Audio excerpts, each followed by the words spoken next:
নমস্কার বন্ধুরা, আপনারা দেখছেন নিউজ নদিয়া ইউটিউব চ্যানেল। ভালো ছিল, সঠিক জায়গা লাগেনি, এই জন্য বেঁচে আছে। আর পুরোপুরি ওকে মেরে দেওয়ারই প্ল্যান ছিল। বলছি, কার্তিক মহারাজ বাড়িতে আসার পরে কি এই হামলা এতভাবে মারা হলো?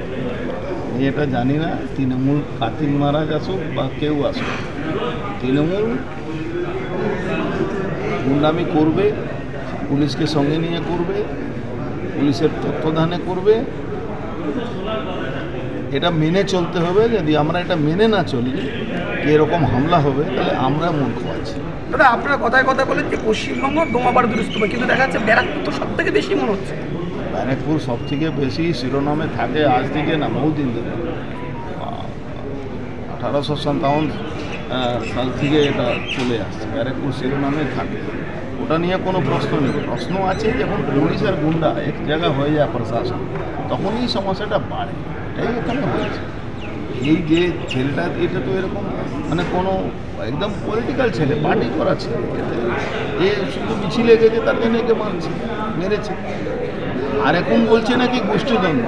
আমি বলছি গোষ্ঠীদ্বন্দ্ব আছে, তারপরে কান্নাকাটি করিস নাকি বিজেপির লোকরা মেরে দিয়েছে, অমুকের লোক অর্জুন সিংয়ের লোকরা মেরে দিয়েছে, এইসব যাতে পরে যাতে কান্নাকাটি না, পরে এটাই বলো কি বিজেপি অন্তর্দ্বন্দ্বেই হয়েছে। এটা মাথায় রাখা। গন্ডগোলের শেষটা কোথায়? এক মিনিট, গন্ডগোলের শেষটা কোথায় আছে বলে মনে হয়? পাল্টা জবাব। গন্ডগোলের শেষ হয় সবসময় পাল্টা জবাব দেবেন। গন্ডগোলটা এমনি, কেন পুলিশ নিরপেক্ষ নেই। পুলিশ নিরপেক্ষ থাকে। আমি ব্যারাকপুরে সবসময় বলি একটা কথা, কি পুলিশ যদি নিরপেক্ষ হয়ে যাবে ব্যারাকপুরে গন্ডগোল বন্ধ হয়ে যাবে। বাট পুলিশ নিরপেক্ষ নেই, এই জন্যে নিজে বাঁচতে গেলে নিজেকে লড়তে। সিপি পাল্টা দেবেন বলে দাবি করছেন? পাল্টা দেওয়ার দাবি করছেন? 100% না মারলে বাঁচবে না বিজেপি, কোনো কর্মী বাঁচবে না। আজকে কর্মী হচ্ছে, কালকে কে যে বলছে কি আমি নেতা, যে সেও মার খাবে।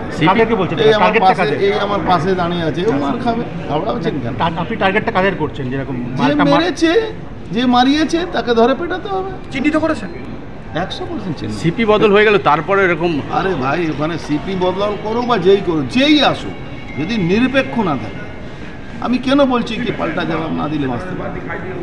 পুলিশ নিরপেক্ষ নেই। এখনই ওকে 3 জনকে দেখে সারেন্ডার করেছে, কোর্টে যাবে, বিকালবেলা চলে আসবে। ব্যারাকপুর জুডিশিয়ারিটাও সেরকম হয়ে গেছে। ওখান থেকে নবান্ন থেকে ফোন আসছে, ব্যারাকপুর জুডিশিয়ারি সেরকম। আপনাদের আগামী পদক্ষেপ কি হবে? সে সময় বলবে। সব কথা নির্বাচন কাছে আসতে এরকম বাড়ছে, সব কথা বাড়বে। সেটা তো বাংলায় এরকম হবে, যেখানে 25 লক্ষ যুবক যুবতীরা চাকরির জন্য পরীক্ষা দিয়েছিল, সেখানে 26,000-এর চাকরি হয়েছে। তার মধ্যে 90% লোকের এরকম আছে যারা ওখানে পয়সা দিয়ে চাকরি পেয়ে গেছে। মুখ্যমন্ত্রী তো বিজেপি আর সিপিএমকে দায়ী করছে।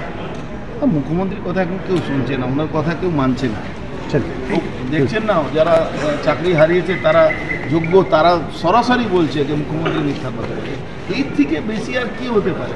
এটা একটা ভালো জায়গা। অন্য স্টেট থাকলো না, ওই নেতাজি নেশনে আগুন জ্বলত। অনেক ভদ্র আছে এরা, তাই বেঁচে গেল। না মমতা ব্যানার্জিকে যেভাবে তারা প্রশ্ন করছিল, অন্য স্টেট থাকলে আগুন জ্বালিয়ে দিত।